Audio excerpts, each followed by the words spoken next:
नमस्कार, आपण पाहताय लोकराज्य न्यूज 24। पाहुयात महत्त्वाची बातमी। हायब्रिड पॉवर पॅक उत्पादनातून मोठ्या प्रमाणात आर्थिक लाभ होईल असं आमिष दाखवून एका 65 वर्षीय डॉक्टरला पैसे गुंतवणूक करण्यास भाग पाडले। त्यानंतर कोणताही नफा न देता 10 कोटी रुपयांची आर्थिक फसवणूक केल्याचा प्रकार समोर आलाय।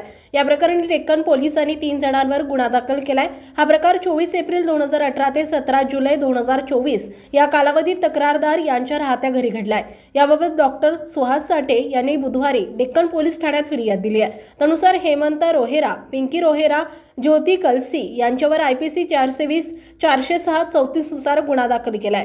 पोलिसांनी दिलेल्या माहितीनुसार आरोपींनी फिर्यादी यांना सांगितले की कार, ट्रक, मोटरसायकल, जनरेटर यामध्ये लेड बॅटऱ्या असतात, त्याऐवजी हायब्रिड पॉवर पॅक बॅटरीचा वापर करता येऊ शकतो। तसेच याच्या उत्पन्नासाठी येणारा खर्च लीड बॅटरीपेक्षा 30 ते 40% कमी आहे। हायब्रिड पॉवर पॅक प्रोडक्टच्या तंत्रज्ञानाच्या उत्पादनासाठी तांत्रिक ज्ञान आणि लेड स्मेल्टिंग प्लांट सुरू करणार आहोत। तसेच ऑर्डर देखील आल्याचं फिर्यादी यांनी भासवलं। HPP बॅटरी प्रोजेक्टची वेगवेगळ्या मल्टीनॅशनल कंपन्यांनी तपासणी केली असून या कंपन्या प्रोडक्टचं उत्पादन करण्यास आणि खरेदी करण्यास तयार असल्याचं आरोपीने फिर्यादी यांना सांगितलं।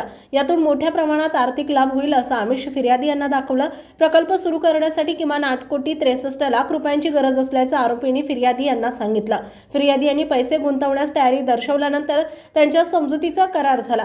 त्यानुसार आरोपींनी फिर्यादी यांच्याकडून स्वतःच्या बँक खात्यात 10 कोटी रुपये घेतले। पैसे घेतल्यानंतर फिर्यादी यांना बॅटरी प्रोडक्ट तसेच गुंतवलेले पैसे परत न करता आर्थिक फसवणूक केली। याबाबत फिर्यादी यांनी आर्थिक गुन्हे शाखेकडे तक्रार अर्ज केला होता। त्यानुसार अर्जाची चौकशी करून बुधवारी डेक्कन पोलीस ठाण्यात तिघांविरुद्ध गुन्हा दाखल करण्यात आलाय। पुढील तपास आर्थिक गुन्हे शाखा करत आहे। महाराष्ट्रातील महत्त्वाच्या आणि ताज्या बातम्या पाहण्यासाठी आजच आमच्या लोकराज्य न्यूज 24 न्यूज चॅनलला YouTube वर सबस्क्राइब करा आणि बेल आयकॉन प्रेस करा।